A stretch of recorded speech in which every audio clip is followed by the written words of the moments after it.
Okay, so first things first, I noticed that you have exposed barge board here. I mean, I can see that you replaced it, but this really should be capped with metal. It's never a good idea to leave wood exposed long term. So several things before I even go over the skylight. These are all no-nos. The amount of attempted repair and flashing installed incorrectly along the horizontal seams tells me that we have some issues. Let's take a look at these issues. Number one, the horizontal application left to right is not installed correctly. These should come up onto the wall, and then there should be a saddle piece that goes from the neighbor down onto the roof deck flat. However, you don't have to be a roofer to see that you can see directly underneath of here. You don't have to be a roofer to figure out that this roof is wide open. Now what I'm going to show you is some bubbles that I can see from here. But those bubbles are vapor pockets from water getting in and underneath this, which was installed incorrectly to begin with. There's supposed to be a weld, a heat weld, along each one of their seams. There's not. And what they attempted to do was cover it up in a few spots with roofing cement. This is wide open. No bonding fabric, still separates hard driving rain. Before I show you about this chimney, let me show you we have another bullfrog here. You can see that there is no adequate coverage here, and this is a cinder block application that is just wide open. And so when roofing cement is installed incorrectly like this, it becomes a funnel more so than a deterrent for precipitation. Let's look at the cornice here. The material is completely pulled away because it wasn't done correctly to begin with. It should have been wrapped with rubber. The chimney should have been wrapped with rubber. And so when you have something like this that would accept my key, certainly water can get in there. So there's no heat welds. Why is that an issue? Well, although it's called a flat roof, the whole point of a rubber roofing system is to roll out and cut the roof, and then you weld each one of the seams together and turns the roof into one monolithic rubber system, right? One gigantic sheet of rubber. The big problem here, of course, is always your penetrations and your seals. So next door here, you're going to be able to see, not next door, geez. You have another fish mouth here. I'm not going to lift that up anymore. No bleed, and a frog mouth. And then this is where it gets dicey. You have overburn, improper installation of materials. The skylight is installed upside down. See where the sticker is? If anything, that should be on the high side, and this is just not adequate enough of a pitch. This should be on a 22.5-degree angle minimum. And this is actually a shingle roof skylight, a sloped application with asphalt shingles that has a flashing kit that comes with it. This is a homemade job, and I get it. Somebody probably got this on clearance or overstock somewhere. But I'll come back to this. Let me show you this. So I showed you that there were improper welds and that the walls are open. And the reason why I have to do that is explain to you where this water is coming from. This white stain indicates the water is getting underneath here, and then where there's an opening, it tries to escape. This should not be this way. This should have had a rubber thrown over it. This should have had a rubber thrown over it and flashed. This is entirely wrong. I don't have my keys with me, but if I did, I could stick that right into your roof. Same thing here. I'm not going to pry up on this. You can see for yourself. Here, it's an ideal. Here's a size 11 shoe. That's how long that slice is. Size 11 shoe. That's how long that slice is. Now, no problem cutting around there, but they should have been flashed properly with the roofing cement base, a bonding element, bonding fabric, and then another coating of roofing cement, and then either a patch of rubber or a double layer of the bonding element there and there. Instead, you have none. So you're trapping water.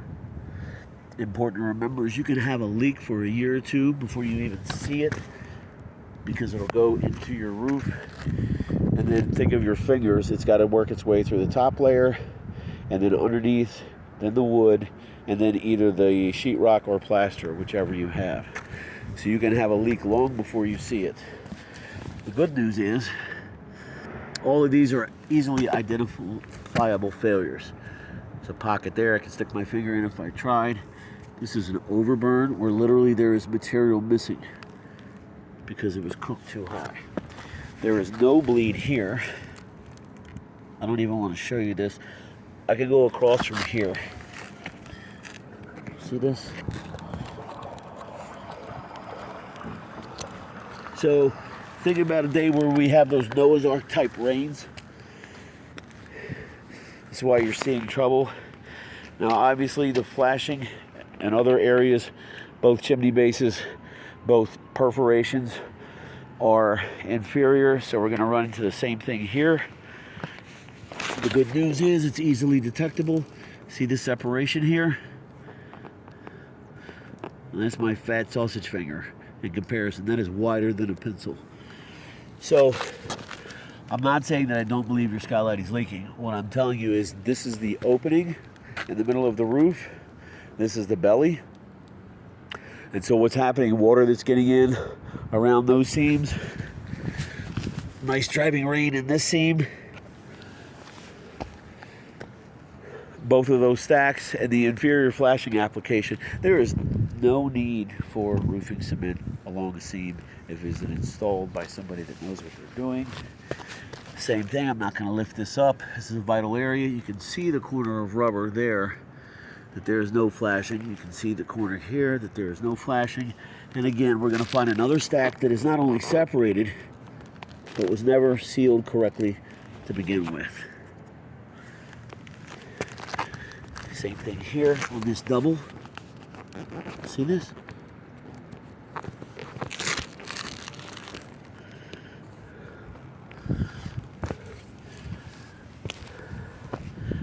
Now, if a roof is installed correctly, you can have 6 inches of water for 10 years and never see a drop. If these overlays are welded correctly. When they're not, when they're overheated in some areas, and then there's no weld anywhere else, like the majority of this roof, you're going to see problems. This parting wall runs short, and since evidently there was a problem, somebody tried to cover up this crack. I'm not going to pry it up, but there's your water stain indicating you're getting water. See that? Where's that coming from? Right here. A little attention to detail. It's as big as my fingernail, but water can definitely get in there. It has been. Again, no welds. An attempt to cover up that fact with flashing cement installed improperly across the vertical application. And then right here, look at this. Let me see if I can get back. Show you this bubble. This is where you have this vapor bubble. You see that hump? It's right about where the seam is. Let me see if that makes it any better. It's right about where the seam is. Wish my son was up here so I can get him to hold the phone for me. Now, I'm not going to pry up on these too much, but you have the same problem. See this?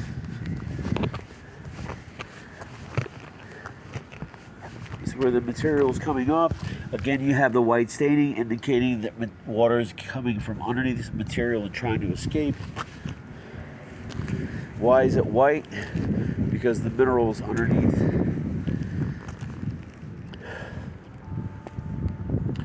So yeah, I am yeah. I'm not saying this isn't leaking.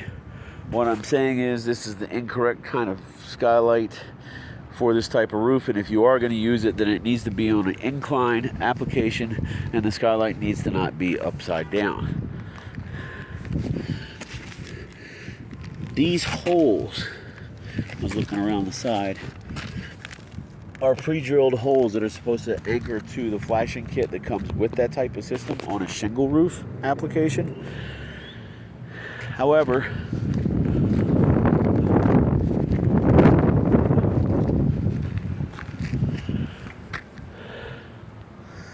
Yeah, I'm sorry to say, but I just wanted you to be advised. Could I come and throw rubber around that? There's not many people that are going to want to touch that.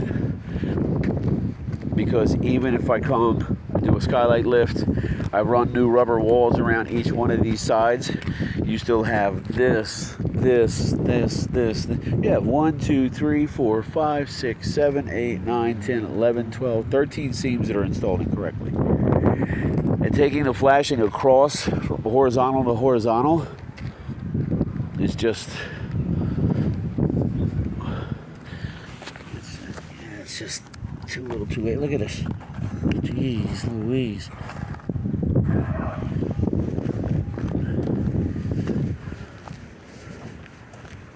So yeah, anybody's going to be reluctant to touch that because the rest of the roof is just a problem. It looks like it was installed by somebody with good intentions that was not very familiar with roofing, or somebody that was in a hurry.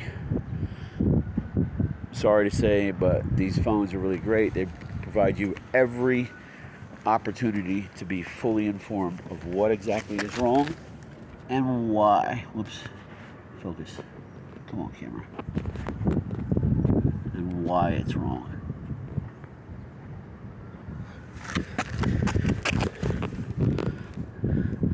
Look at this.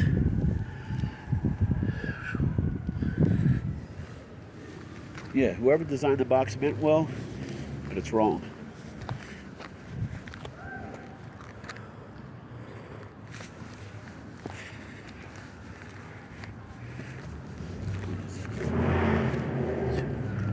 It's like a 30 by 48, something like that. So, yeah, I don't know, at least you know now.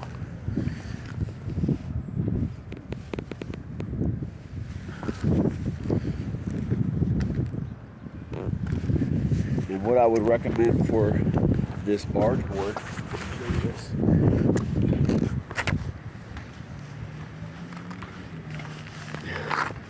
What is this? There's a straight hole there. Jeez Louise. Looks like whoever was up here stepped on a nail, punched a hole, and just left it.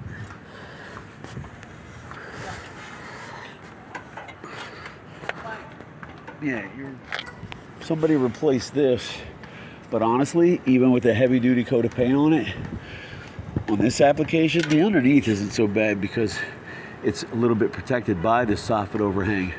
But the barge board itself should cap this with coil metal. But that's it.